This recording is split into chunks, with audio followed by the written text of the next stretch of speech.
जय श्री राम भाई लोग। टीसीएस कांड तो आप लोगों को अच्छे से पता चल गया होगा कि कैसे वहां पे धर्म परिवर्तन का एक खेल चल रहा था, जो कि वहां पे उनको धर्म परिवर्तन के लिए बाध्य किया जाता था और धर्म परिवर्तन के नाम पे उनको फिजिकली और मेंटली हैरेस भी किया जाता था। वहां पे कैसे एक ऐसा सिस्टम बन गया था जो बस इसी फिराक में रहता था कि कैसे जो परेशान हैं उनको उनके धर्म को बुरा बता के और वो कैसे उनको कन्वर्जन किया जाए। एक नाम आ रहा है निदा खान, जिसका लिंक्डइन प्रोफाइल पे उसने अपने को एचआर मैनेजर बताया है, लेकिन टीसीएस ने एक बयान जारी करके बताया कि ऐसा कुछ नहीं है। वो प्रोसेस एसोसिएट के पोस्ट पे काम कर रही थी, जो कि एक इनिशियल डाटा एंट्री टाइप की पोस्ट होती है। तो अब वो फरार चल रही है। उसके पिता ने बोला है कि उसको फंसाया जा रहा है। वो प्रेग्नेंट है। उसने एंटीसिपेटरी बेल के लिए उसने कोर्ट में अप्लाई भी कर दिया है। ये सारी चीजें क्या इंडिकेट करती हैं कि कॉन्स्टिट्यूशन में जो अपने धर्म को रिप्रेजेंट करने का राइट है, उसको किस तरीके से लोग इलीगल वे में यूज करके और फिर वापस उसी कॉन्स्टिट्यूशन के दम पे बच निकलते हैं।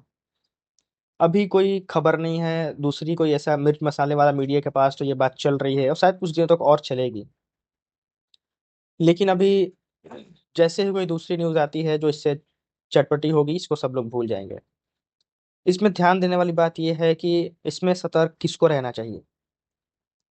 क्या एज हिंदूज हम सही रास्ते पे जा रहे हैं? जो हमारी आने वाली पीढ़ी है, उनको हम क्या दे रहे हैं अपने इस जनरेशन को? धर्म परिवर्तन अगर कोई अपने मन से कर रहा है, उसको कॉन्स्टिट्यूशन में लीगल बताया गया है और सही भी है। लेकिन अगर किसी को फोर्सफुली मेंटली टार्चर करके उसके किसी भी अपने घर की प्राइवेट प्राइवेट समस्या को बार बार एग्जैजरेट किया जाए और उसमें उसके धर्म की गलती बताई जाए कि तुम फला धर्म से हो तो इस वजह से तुम्हारी गलती हो रही है, या फिर किसी को एक पार्टिकुलर धर्म के हिसाब से पहनावा पहनना चाहिए या पहन के आओ, इसके लिए फोर्स करना, ये सारी चीजें गलत हैं। और सबसे पहला सवाल तो ये है कि जहाँ प्राइवेट सेक्टर में, खास करके टीसीएस में, जो कि एक इंडिया की लीडिंग आईटी फर्म है, उसमें अगर ये ऐसी चीज हो रही है, अभी वीडियो रिकॉर्ड करने तक तो जो भी लोग इससे रिलेटेड हैं उनको सस्पेंड कर दिया गया है, प्रोसेस बंद कर दिया गया है, जब तक न्यू हायरिंग बंद कर दी गई है, जब तक ये सारी चीजें इनटू द प्रोब है।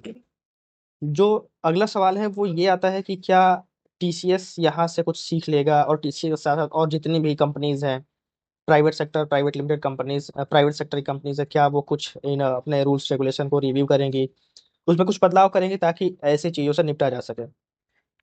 ऐसी खबर भी है कि जब एचआर मैनेजर के पास उस विक्टिम ने रिपोर्ट की, तो एचआर मैनेजर ने भी कुछ ज़्यादा एक्शन लेते ना हुए उसको इग्नोर कर दिया। तो हमें सबसे पहले हिंदू होने के नाते ये समझना है कि हमको ध्यान देने की बात ज़रूरत कहाँ है। एक जॉब पकड़ने के बाद उस कंपनी के रूल्स रेगुलेशन पे डिपेंडेंट हो जाना कि ये धर्म परिवर्तन रोकेगी या फिर किसी भी तरीके की अ, ऐसे इरेगुलर चीज़ें हो रही हैं उसको रोकेगी, या फिर हमको as an Indian, as Hindus ये सोचना पड़ेगा कि इसमें हमारी भी गलती है। कन्वर्जेंस हो रहे हैं, सामने वाला मुझे ब्रेन वॉश कर रहा है, आज मुझे कर रहा है, कल आपको करेगा, तो इसमें गलती उनसे ज़्यादा मेरी है कि मैं उनको अलाउ कर रहा हूँ कि तुम मेरे धर्म पे या फिर मेरे करेंट सिचुएशन को मेरे धर्म से रिलेट करके और अपने धर्म को उससे सुपीरियर बता के मुझे कन्वर्जन के लिए ब्रेन वॉश करो या फिर फोर्स करो। मेरी राय ये है कि हमको अपने जो भी सनातन धर्म के नियम कानून है, और ऐसा कुछ है नहीं कि आप किसी एक नियम कानून से अपनी पीढ़ी को कुछ सिखा सकते हैं। हम जितने अपने सनातन धर्म के सिद्धांतों के नज़दीक रहेंगे, अपनी पीढ़ियों को उसके नज़दीक रखेंगे और भावनात्मक के साथ साथ धार्मिक रूप से भी जो उनकी धार्मिक भावनाएं हैं उसको मजबूत करेंगे, उस पर फोकस करेंगे, तो आने वाले दिन में ना आपको परेशान होने की ज़रूरत होगी, ना हमें परेशान होने की ज़रूरत होगी। जब आप धार्मिक स्तर पे इतने मजबूत होंगे कि आपको अ, सोचने समझने और उसके अनुसार रिएक्ट करने का मौका मिलेगा और आप उसके लिए अपने आप को ऑप्टिमिस्टिक रखेंगे। और धार्मिक होने का सबसे बड़ा फ़ायदा ये होता है कि एक व्यक्ति ऑप्टिमिस्टिक हो जाता है, गलत काम करने से बचता है, क्योंकि उसको लगता है कि भगवान देख रहा है या फिर वो गलत कर रहा है तो उसके साथ भी गलत होगा। तो ये सारी चीज़ें जब तक हम अपने रूट में इंटीग्रेट नहीं करेंगे, अपने आने वाली पीढ़ियों को बार-बार नहीं बताएँगे, अपने पढ़ाई के साथ-साथ अपने जो भी हायर एजुकेशन है उसके साथ-साथ अगर घर पे हम अपने सिस्टम में जब तक इन सारी चीज़ों को इंक्लूड नहीं करेंगे, ऐसी घटनाएँ आती रहेंगी। आज कहीं और हो रहा है, कल आपके घर के बगल में होगा, परसों आपके घर में होगा और ये साइकिल चलता रहेगा। मैंने अपनी राय रख दी है, आप अपनी राय रखिए कमेंट सेक्शन में। देखते रहिए we the people of India. Thanks for watching. जय हिंद।